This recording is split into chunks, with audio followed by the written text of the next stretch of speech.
कहानी की शुरुआत होती है फीमेल लीड जू को दिखाते हुए, जो पढ़ाई में अच्छी नहीं थी पर उसे पेंटिंग करना बहुत ही अच्छा लगता था, इसीलिए उसे एक 3rd ग्रेड आर्ट्स कॉलेज में एडमिशन मिला। तो आज कॉलेज में स्कॉलरशिप्स दिए जा रहे थे, जो स्पॉन्सर कर रहे थे मिस्टर वे किंग, युनमा कॉर्पोरेशन का सीईओ, जो इस कहानी का मेन लीड है। तो स्कॉलरशिप में जू का भी नाम आता है, मगर उसका नाम सुनकर किसी को भी बिलीव नहीं होता, क्योंकि पढ़ाई के मामले में कॉलेज में भी उसकी स्कूल जैसी ही हालत थी, इसीलिए तो जू के फ्रेंड्स को भी बिलीव नहीं होता। पर फिर जू भागते हुए कुछ देर में पहुंच जाती है, जिसे जब पता चलता है कि उसे स्कॉलरशिप मिल रहा है, इवन उसे खुद भी बिलीव नहीं होता। इसलिए वो अपने फ्रेंड से कहती कि शायद कोई गलती हुई होगी या तो फिर किसी दूसरे जू का नाम होगा, मगर प्रोफेसर कंफर्म करते हुए बताते हैं कि वो जू तुम ही हो। जो सुन वो शॉकिंगली स्टेज पर जाती है, जहाँ पर स्कॉलरशिप देने के लिए खुद वेकिंग उसके पास आता है, जिसे देखकर वो पूछती है कि आखिर आप यहाँ कैसे। तभी शुरू होता है एक फ्लैशबैक। 1 महीने पहले जू the mountain art gallery hotel गई थी, वहाँ पर इंटर्नशिप के लिए अप्लाई करने के लिए, जहाँ का सुपरवाइजर उसे काम पर रखना नहीं चाहता था, क्योंकि वो एक आर्ट्स कॉलेज की स्टूडेंट थी, इसीलिए उसे होटल मैनेजमेंट का काम आता तो नहीं होगा। मगर जू ने अपने दूसरे टैलेंट से लाइक भारी चीजों को उठाना, हर चीज सही से और टाइम से फिनिश करना, इन सब के बारे में बताकर सुपरवाइजर को मना लेती है। लेकिन वो तो यहाँ स्पेशली अपने क्रश को चाइनीज वैलेंटाइंस डे पर प्रपोज करने के लिए आई थी, जो 1 महीने बाद अपने कुछ दोस्तों के साथ यहाँ पर एक ट्रिप के लिए आने वाला था। तो जू के उस चाइल्डहुड क्रश का नाम था मिंग चेंग, जो बचपन से उसका नेबर है। तो जू यहाँ पर 1 महीना काम करके मिंग चेंग और उसके फ्रेंड्स के लिए होटल का स्पेशल रूम बुक करती है। तो जू मिंग चेंग के लिए लव लेटर लिखती है, जिसके साथ एक रिंग एक कवर में डालकर उस रूम के पिलो के नीचे रख देती है और बहुत खुश हो रही होती है। लेकिन इधर हमें पता चलता है कि मिंग चेंग जू को तो सिर्फ अपना दोस्त मानता है। तो होटल की ओर आते हुए मिंग चेंग की कार खराब हो जाती है, जिस वजह से उन्हें होटल पहुंचने में देर होने वाली थी। तो इस बार में मिंग चेंग जू को कॉल करके बताता है और कहता है कि वहां पहुंचने के बाद वो लोग साथ में मीटियोर शावर देखने के लिए जाएंगे, जो सुनकर ही जू की खुशी का तो ठिकाना ही नहीं रहता। तभी अचानक होटल में सारे लोग भागम भाग शुरू कर देते हैं, क्योंकि अभी होटल के मालिक यहाँ पर आने वाले हैं अपनी गर्लफ्रेंड के साथ, जो कि और कोई नहीं बल्कि हमारा मेन लीड वेकिंग होता है। लेकिन जू को तो होटल के सीईओ के बारे में कुछ भी पता नहीं होता। तो होटल के अंदर एक फेमस पेंटर की पेंटिंग के साथ सेल्फी खींचने लग जाती है। अभी उसे सुपरवाइजर देख लेता है, तो उसे डांट कर वो उसे अपने साथ बाहर ले आता है बॉस का वेलकम करने के लिए। लेकिन वेकिंग तो दूसरी ओर से अपना सारा क्लीनिंग का सामान लेकर उसे स्पेशल रूम में चला जाता है, जो जू ने बुक कराया था, जहाँ पर मास्क वगैरह लगाकर वो रूम की पूरी साफ सफाई करने लग जाता है, जिस चक्कर में वो जू का लव लेटर भी फेंक देता है। और यहाँ हमें पता चलता है कि वेकिंग को तो बहुत ही खतरनाक ओसीडी है, जिसकी वजह से उसे ह्यूमन टच से एलर्जी है, इसलिए वो कुछ ज्यादा ही क्लीन फ्रीक है। तो रूम की साफ सफाई करके वो उस रूम का सारा सामान बाहर फेंकवा देता है। इस बारे में जब जू को पता चलता है, तब तो वो बहुत ही परेशान होती है। ऊपर से वेकिंग सुपरवाइजर को कॉल करके बताता है कि वो जिस रूम में ठहरा है, उस रूम की साफ सफाई अच्छे से नहीं की गई है। इसके लिए सुपरवाइजर उसे सॉरी वॉरी कहता है। वेकिंग उसे अपने लिए एक बटलर का इंतजाम करने के लिए कहता है, जो 24 घंटे उसके आसपास रहेगा। अब उस रूम की जिम्मेदारी थी जू पर, इसलिए सुपरवाइजर पहले तो उसे डांट लगाता है रूम की साफ सफाई अच्छे से न करने की वजह से, जिसके पनिशमेंट के तौर पर उसे वेकिंग का बटलर बना देता है। तो इस मौके का फायदा उठाकर जू अपने लेटर को ढूंढने के लिए उस रूम में जाती है, जहाँ जाकर वो देखती है कि पूरे रूम का तो नक्शा ही बदल चुका था, इसलिए उसे अपना लेटर बेड पर नहीं मिलता, क्योंकि वेकिंग ने तो उन सारी चीजों को ऑलरेडी फेंकवा चुका था। लेकिन वार्डरोब में एक सूट की पॉकेट में उसे उसी कलर का एक कवर दिखता है, जिसे लेने के लिए वो जैसे ही अंदर जाती है, तभी अचानक वेकिंग उसके सामने आ जाता है और जू का हाथ उसके फेस पर जाकर लगता है। अब जू के टच करने की वजह से वेकिंग जोर से चिल्लाकर खुद ही भाग जाता है। फिर थोड़ी देर बाद बाथरूम में बाहर आकर उसे डांटने लग जाता है। तो जू से बताती है कि उसे वेकिंग का ही 24/7 बटलर अपॉइंट किया गया है। तो वेकिंग उसे एक फोन देता बताता है कि जब वो बुलाए तभी वो उसके सामने आए, वरना उससे दूरी मेंटेन करे। क्या कर उसे भगा देता है। जिसके बाद वेकिंग अपनी गर्लफ्रेंड के साथ खाना खा रहा था, जहाँ पर उस लड़की को देखकर जू को याद आता है कि वो तो मिंगचेंग की यूनिवर्सिटी में ही सबसे पॉपुलर लड़की है, इसका नाम रन है। तो यहाँ हमें पता चलता है कि किंग को एक बार लेक में गिरने से बचाया था, जिसके छूने पर वेकिंग को एलर्जिक रिएक्शंस नहीं हुए थे, इसीलिए वेकिंग ने उसे अपनी गर्लफ्रेंड बना लिया था। लेकिन यहाँ जब वेकिंग उसे उसकी एक लॉकेट लौटाने जाता है, जो उस दिन वेकिंग के हाथ में रह गई थी, जिस दिन रन ने उसे बचाया था, मगर उस लॉकेट को रन पहचान ही नहीं पाती, जिससे वेकिंग को अब थोड़ा उस पर डाउट होने लगा था कि उस दिन उसे बचाने वाली शायद रन नहीं थी। ऊपर से रन जब उसके हाथ में टच करती है, तो वेकिंग के एलर्जिक रिएक्शन शुरू हो जाते हैं, इसलिए वेकिंग हैंड ग्लव्स पहन लेता है। वहीं तो जू तो अपना लेटर लेने के फिराक में थी, जो उसे लग रहा था कि वेकिंग के सूट के पॉकेट में है, मगर इससे पहले वो कुछ करती वेकिंग रन को लेकर चला जाता है। तो रन वेकिंग के क्लोज आने के लिए उसे बैक हग कर लेती है, जिससे वेकिंग को फिर से एलर्जिक रिएक्शंस होने लगते हैं, जिससे परेशान होकर वो जल्दी से जू को मैसेज करता है और उसे किसी बहाने से रन को यहाँ से भगाने के लिए कहता है। मगर जू तो ये फ्री में करने वाली नहीं थी, इसलिए वो उसे पैसे डिमांड करती है, जिसके लिए वेकिंग मान जाता है। तो जू आकर रन को रेस्ट करने के बहाने रूम भेज देती है। तो वेकिंग इसके बदले जू को उसके पैसे दे देता है, मगर अपने रूम जाने पर उसे पता चलता है कि उसके पूरे बॉडी पर एलर्जी की वजह से रैशेस आ गए थे। जिसके बाद हमें वेकिंग के बारे में पता चलता है कि काफी सालों के इलाज के बाद भी उसका ये एलर्जी ठीक नहीं हो रहा है, जिससे परेशान होकर जब वो एक दिन बहुत ज्यादा ड्रिंक करके लेक के पास गया ही था कि तभी पैर स्लिप होने की वजह से वो ब्रिज से नीचे गिरने ही वाला था, मगर तभी एक लड़की ने आकर उसका हाथ पकड़कर उसे ऊपर खींच लिया था, जिससे वेकिंग उस लड़की के ऊपर जा गिरा था, मगर उसके टच करने पर भी वेकिंग को कोई भी रिएक्शंस नहीं हुआ था। तभी उसी लड़की का वो लॉकेट भी वहीं पर गिर गया था और वेकिंग भी बेहोश हो गया था। पर जब उसे होश आया तब उसके सामने रेन आ गई थी। इसीलिए वेकिंग को लगा था कि शायद रेन नहीं उससे बचाया था, इसीलिए उसने रेन को अपनी गर्लफ्रेंड बना लिया था। मगर अब उसे पूरा यकीन हो गया था कि रेन वो लड़की नहीं थी। वहीं जू एक और बार अपना लव लेटर ढूंढने के लिए चुपचाप से वेकिंग के रूम में घुस जाती है, लेकिन वार्डरोब में छुपने के चक्कर में वो फिर से पकड़ी जाती है। तो वो कई सारे बहाने मारने लग जाती है, मगर वेकिंग को तो उसकी किसी भी बातों पर बिलीव ही नहीं होता। अब जू को बाहर निकालने के चक्कर में जब वो उसे बाहर खींचता है तो वो उसके करीब चली आती है, जिससे वो फिर से उसके बॉडी पर टच करती है और इस बार तो उसके बॉडी पर उसे रैशेस भी दिख जाते हैं, जिससे वेकिंग उस पर और ज्यादा भड़क जाता है। तो वो उसे दोबारा उसके सामने ना आने की वार्निंग देता है, वरना वो उसे काम से निकाल देगा। ये बोलकर उसे रूम से बाहर निकाल देता है। तभी जू को मिंगचिंग का कॉल आता है, जो बताता है कि वो लोग एक गाड़ी में लिफ्ट लेकर होटल की ओर आ ही रहे हैं, तो रात में मिलकर वो लोग मीटियोर शावर देखेंगे। ये सुन जू तो खुश हो ही रही थी, पर तभी उसे याद आता है कि अभी तक तो उसे अपना लेटर ही नहीं मिला है। तो वो इस मामले में हेल्प मांगने के लिए रेन के पास जाती है। तो रेन उसका लेटर ढूंढने में उसकी हेल्प करने के लिए मान जाती है, जिसके बदले वो जू से कॉन्ट्रासेप्टिव्स लाने के लिए कहती है, जिनकी ये सारी बातें दूर से वेकिंग सुन लेता है। अब जू तो सुपरमार्केट के लिए चली जाती है, जिस वजह से वेकिंग को उस पर बहुत ज्यादा गुस्सा आता है। तो वो सुपरवाइजर को कॉल करके जू को निकालने के लिए कह देता है। अब जू गिरते पड़ते हुए दुकान पहुंच जाती है, जहाँ से सामान खरीद कर वो वापस आ जाती है। वहीं इधर वेकिंग रेन से ब्रेकअप कर लेता है। वहीं जू को तो सुपरवाइजर अंदर नहीं जाने देता। अब उसे पता चलता है कि बॉस ने तो उसे निकलवा दिया है, इसलिए वो तो बहुत ज्यादा गुस्सा हो जाती है, क्योंकि वो तो उसकी गर्लफ्रेंड के लिए ही काम करने गई थी। इसीलिए वो वेकिंग से बदला लेने के लिए उसका वेट करने लगती है। अब वेकिंग जब रेन से ब्रेकअप करके बाहर आता है तो जू उसके कार में बैठ जाती है ताकि वो वेकिंग से अपना लेटर वापस ले सके। अब आधे रास्ते में वेकिंग को पता चलता है कि जू तो बैक सीट में छुपी हुई है, तो वो उसे चुपचाप से निकल जाने के लिए कह देता है, वरना वो उसकी पुलिस कंप्लेंट कर देगा कि जू उसे स्टॉक कर रही है। लेकिन जू तो अपना लेटर लिए बिना जाने वाली नहीं थी। वेकिंग तो उसे समझा समझा कर थक जाता है कि उसे किसी भी लेटर के बारे में पता नहीं है, मगर जू मानने को तैयार नहीं होती। वो तो उसका सूट चेक करने ही लग जाती है, जिससे उनकी बहस शुरू होती है। मगर इस चक्कर में उनकी कार जाकर पत्थरों से ठुक जाती है, जो देखकर जू तो खेतों की ओर भागने ही लग जाती है। तो वेकिंग उसे डांटते हुए उसके पीछे पड़ जाता है, मगर हमारी जू कुछ ज्यादा स्ट्रॉन्ग होती है, जिस वजह से वो तो वेकिंग को धमकी दे देती है कि अगर उसे उसका लेटर नहीं मिला तो वो उसे नहीं छोड़ेगी। वेकिंग भागने की कोशिश करता है तो जू उसे नीचे गिरा देती है, फिर उसके सूट की तलाशी लेने लग जाती है। तो वहीं इधर मिंगचन और उसके दोस्त होटल पहुंच जाते हैं, जहाँ पर उनका बुक किया हुआ रूम तो खाली हो चुका था, इसलिए मैनेजर उन्हें रूम की दे देता है। मगर मिंगचन काफी देर से जू को कॉल करने की कोशिश करता है, मगर जू तो उसका कॉल पिक ही नहीं करती, क्योंकि उसका फोन होटल में ही रह गया था। ऊपर से इनकी कार भी खराब हो गई थी, तो दोनों बस स्टॉप की ओर चलते हुए आ रहे थे, जहाँ पूरे रास्ते में तो उनका झगड़ा कंटिन्यू ही रहता है। पर आखिरकार जू से माफी मांग लेती है, क्योंकि उसके सूट में तो सच में कोई लेटर नहीं था। वहीं दूसरी ओर मिंगचन और उसके दोस्त मिलकर जू को हर जगह ढूंढने लग जाते हैं, जहाँ बारिश में एक जगह उन्हें रेन दिख जाती है, जिसके घुटने पर से खून निकल रहा था। तो वो सभी मिलकर पहले रेन को उसके रूम तक छोड़ने के लिए जाते हैं। वहीं इधर ये दोनों तो अपनी इस हालत का जिम्मेदार एक दूसरे को ठहराते हुए बस स्टॉप तक पहुंचकर फिर से बहस करने लगते हैं। बारिश रुक जाती है तो दोनों मिलकर मीटियोर शावर देखते हैं, फिर बस के आने पर दोनों बैठकर निकल जाते हैं, जहाँ और थोड़ी देर के लिए एक दूसरे को झेलने के बाद वेकिंग नीचे उतर जाता है। मगर जाने से पहले दोनों एक दूसरे को कहकर जाते हैं कि दोबारा से वो दोनों एक दूसरे का चेहरा कभी नहीं देखना चाहेंगे। वेकिंग तो एक आदमी से फोन लेकर अपने असिस्टेंट को कॉल करके बुला लेता है, जहाँ असिस्टेंट उसे जू के बारे में सब कुछ बताता है कि वो एक गरीब लड़की है, मगर अपने दोस्तों के साथ यहाँ का मीटियोर शावर देखने के लिए वो 1 महीने पहले यहाँ पर इंटर्नशिप करने के लिए आ गई थी। बाकी वो ना ही किसी की स्पाई थी, ना ही कोई रिपोर्टर थी। तो ये सब जानने के बाद वेकिंग सुपरवाइजर को कॉल करके आज के लिए उसे होटल में रहने की परमिशन दे देता है। तो वो होटल अपना सामान लेने के लिए पहुँचती है, जहाँ सुपरवाइजर उसे बताता है कि बॉस ने उसे आज रात यहाँ पर रुकने की परमिशन दे दी है। तभी वहाँ पर मिंगचेंग आता है, तो पहले वो थोड़ा उसे डांटता है अचानक बिना बताए कहीं भी चले जाने के लिए, और इतनी दूर आकर इंटर्नशिप करने के लिए भी। वहीं इधर वेकिंग घर आकर देखता है कि उसे तो कोई भी एलर्जिक रिएक्शंस नहीं हुए थे, जबकि जू ने तो उसे काफी बार टच किया था, जो देख वो तो हैरान था। वहीं इधर जू को मिंगचेंग से अपनी फीलिंग्स बताने का मौका ही नहीं मिलता उसके दोस्तों की वजह से।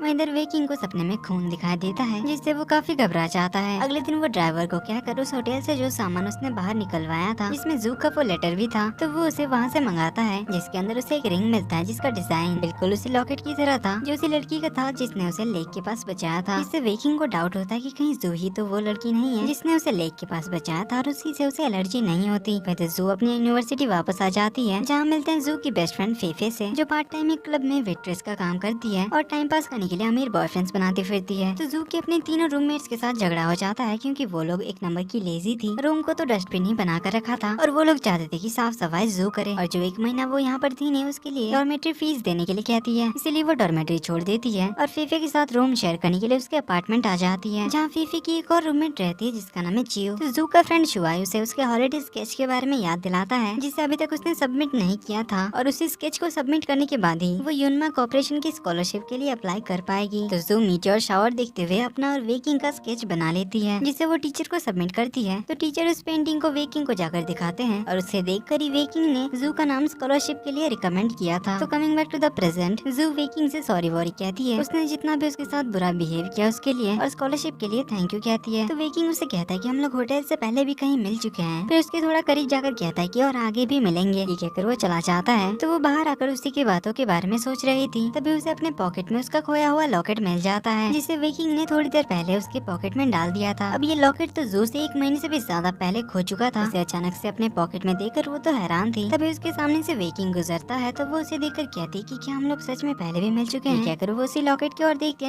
के साथ जू सोचने लग जाती है कि आखिर वो वेकिंग से होटल से पहले कहाँ पर मिली थी। वही हमें पता चलता है कि वेकिंग को लेक में गिरने से जिसने बचाया था वो तो जू थी, लेकिन जू को अभी तक वेकिंग के बारे में याद नहीं आया था। तो जू कलर्स खरीदने के लिए जाती है, लेकिन जो कलर उसे चाहिए था वो बहुत ही ज्यादा महंगा था, इसलिए वो उसे नहीं खरीद पाती। लेकिन तभी एक लड़का ट्रॉली हाथों में पकड़े हुए हेडफोन्स लगाकर जू के स्टेयर्स को टक्कर मार देता है, जिससे वो ट्रॉली में आकर गिरती है। पर वो लड़का तो उसके ऊपर ही कलर्स के सारे डब्बे ट्रॉली में भर के ले जाता है, खरीद भी लेता है। लेकिन जू को एक बार भी सॉरी नहीं कहता, बस जू को जो कलर चाहिए था वही उसे देकर चला जाता है। इस लड़के का नाम है निंग, जो इस कहानी का सेकंड लीड है। तो ये अपने आंटी से बात करने जाता है, जिनकी बातों से हमें पता चलता है कि निंग अभी अभी अब्रॉड से यहाँ पर आया है। वहीं इधर वेकिंग अपने डॉक्टर को जू के बारे में बताता है कि जिसने उसे लेक से बचाया था वो जू थी, और उसके टच करने से वेकिंग को एलर्जिक रिएक्शंस नहीं होते, इसलिए वेकिंग जू को अपने करीब रख कर इस अजीब से एलर्जी के बारे में पता लगाना चाहता था, जिसके लिए उसने जू की कमजोरी का पता लगा लिया था, जो की थी उसकी गरीबी। इधर मिंगचिंग तो जू से स्कॉलरशिप पाने की खुशी में पार्टी लेता है और उसे अपने ही यूनिवर्सिटी में पोस्ट ग्रेजुएट के लिए अप्लाई करने के लिए कहता है, जिसके लिए जू को पहले अपने आने वाले एग्जाम में पास होना होगा, जो जू के लिए बहुत ही मुश्किल था। वही हमें पता चलता है कि निंग तो एक बहुत ही फेमस पेंटर है, जो शुनरान नाम से पेंटिंग बनाता है, और उसी के पेंटिंग्स का जू भी बहुत ही बड़ी फैन है। तो निंग को पार्सल में 2 बॉक्सेस मिलते हैं, जिसके अंदर गर्ल्स इनरवेयर्स थे, यानी कि इसके घर पे रॉन्ग डिलीवरी हुई है, इसलिए वो बॉक्स के ऊपर में जो नंबर लिखा हुआ था उस पर कॉल लगाता है, जो कि जू उठाती है। तो निंग उसे इनरवेयर्स के बारे में बताने लग जाता है, जो सुन जू को लगता है कि कोई बदमाश लड़का होगा, इसीलिए वो उसे 2-4 गाली देकर कॉल काट देती है। वही घर आकर जियो उन्हें बताती है कि उनके ऊपर वाले फ्लोर में एक लड़का रहने के लिए आया है, जिसका बहुत सारा सामान यहाँ पर डिलीवर हो गया था। तो उनसे तंग आकर जियो ने बाद में आने वाले सारे डिलीवरी पर्सन्स को सीधे ऊपर जाने के लिए कह दिया था। ये बात सुनकर उसे उस स्ट्रेंजर की कॉल का याद आता है, जो उसे इनरवेयर्स के बारे में बता रहा था। जो सुन फेफे कहती कि उसी ने तो इनरवेयर्स ऑर्डर किया था, इसीलिए वो उसी स्ट्रेंजर को कॉल करने के लिए कहती है। अब वो कॉल लगाती है तो फोन की घंटी ऊपर से आती है। दोनों भागकर ऊपर जाते हैं, डोरबेल बजाते हैं। निंग के बाहर आने पर वो लोग उससे पार्सल के बारे में पूछते हैं। इस पर निंग बताता है कि उसे याद नहीं है उसने कहाँ रख दिया, क्योंकि वो अपने काम में बिजी था। तो वो उन दोनों को ढूंढने के लिए अंदर बुलाता है, जहाँ उसका पूरा घर तो पेंटिंग से भरा पड़ा था। अब बॉक्स को ढूंढने के चक्कर में फेफे गलती से एक बाउल तोड़ देती है, जो देखकर निंग तो एकदम से शॉक्ड हो जाता है और एकदम से चुप हो जाता है, बस बाउल की टुकड़ों को और देखे जा रहा था। जो देख पहले तो फेफे कहने लगती है कि ये तो एक सेरेमिक बाउल है, जो काफी सस्ती होगी, तो वो उसके लिए दूसरा ला देगी। मगर निंग तो एकदम से साइलेंट ही रहता है, जो देखकर फेफे को अब थोड़ा घबराहट सी हो रही थी, इसीलिए वो जू को लेकर भाग जाती है। फिर नीचे आकर परेशान हो ही रही थी कि आखिर इस बाउल में ऐसा क्या खास था, जो वो लड़का एकदम साइलेंट हो गया था। वो अभी जाकर उसके लिए एक दूसरा खरीद कर ला देगी, मगर अभी उसे क्लब की पार्ट टाइम जॉब के लिए जाना था, तो वो अपनी जगह पर जू को आज काम पे भेज देती है। अब वो प्राइवेट क्लब था, इसीलिए पहले से ही किसी ने बुक कर रखा था, जो और कोई नहीं बल्कि वेकिंग था, जिसे देखकर जू अपना मुंह छुपाने लग जाती है कि कहीं वो उसके यूनिवर्सिटी में कंप्लेन ना कर दे। लेकिन वेकिंग ने तो उसे पहचान लिया था, पर फिर भी वो उसे कुछ भी नहीं कहता।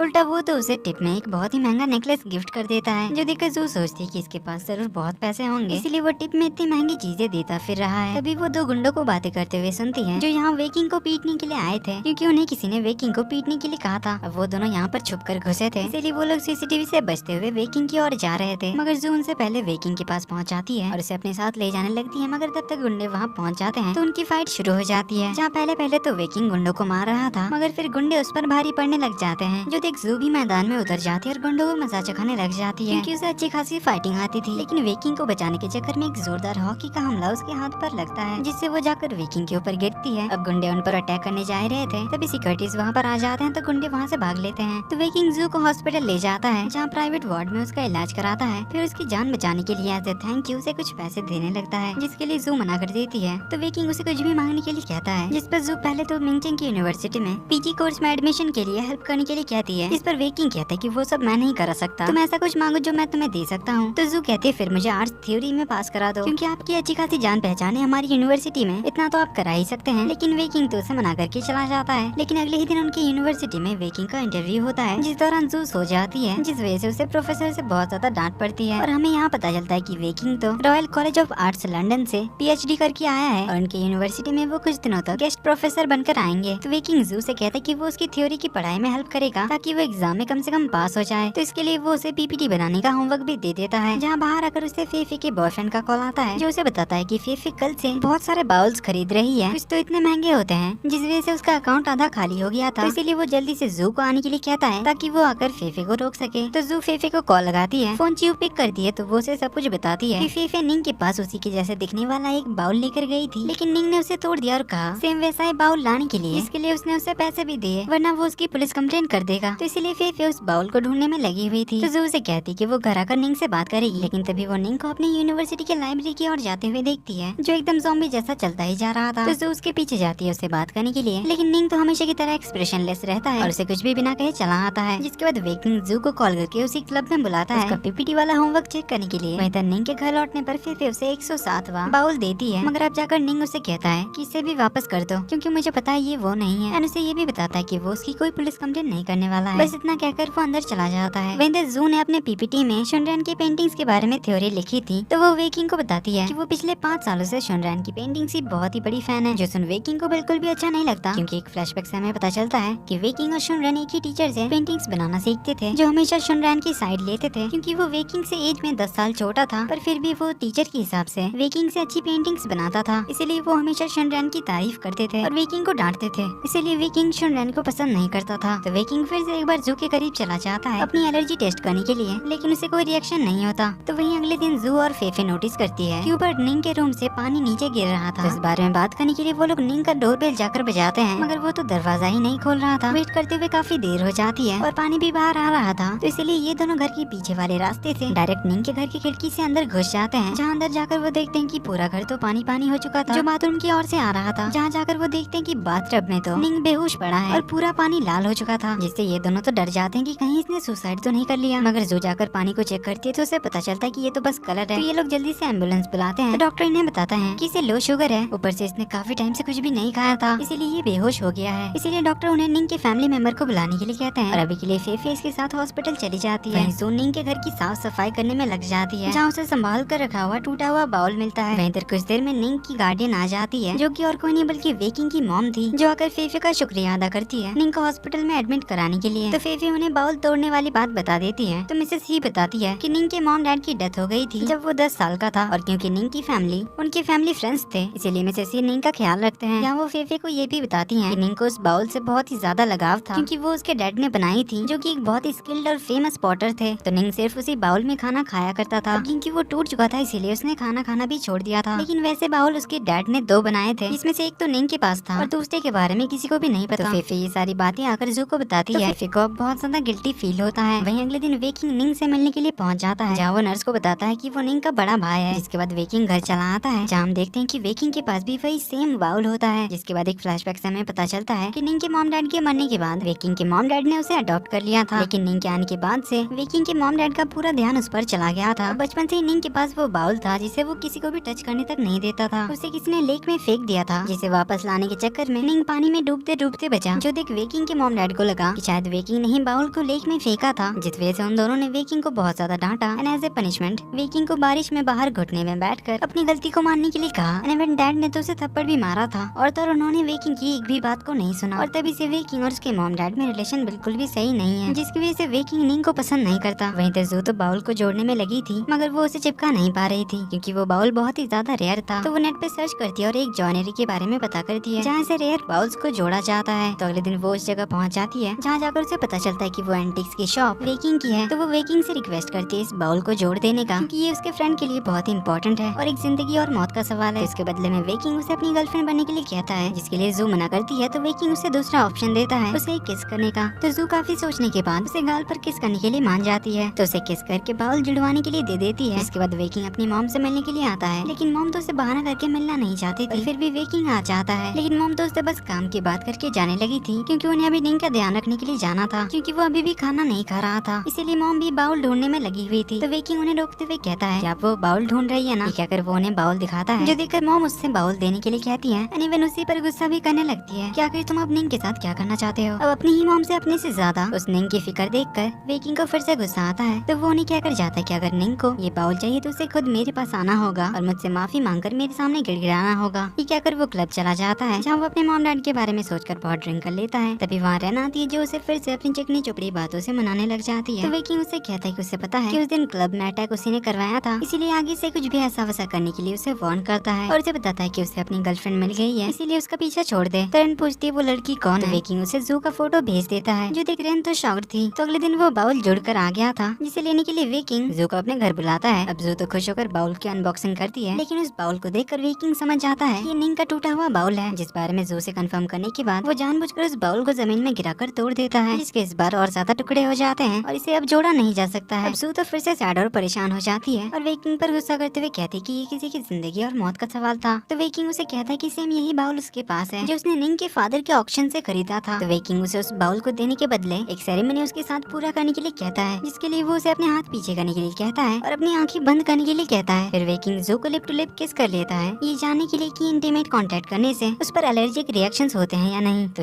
अब जू तो उसे छुड़ा नहीं पा रही थी क्योंकि अगर वो ज्यादा हिले तो बाउल नीचे गिर जाएगा, इसीलिए वो पीछे की तरफ आती है और एक टेबल पर बाउल को रखकर उसे धक्का मार देती है, जिससे वेकिंग जाकर उसके एंटी करेक्शन के ऊपर गिरता है, जिससे वो सारे चकनाचूर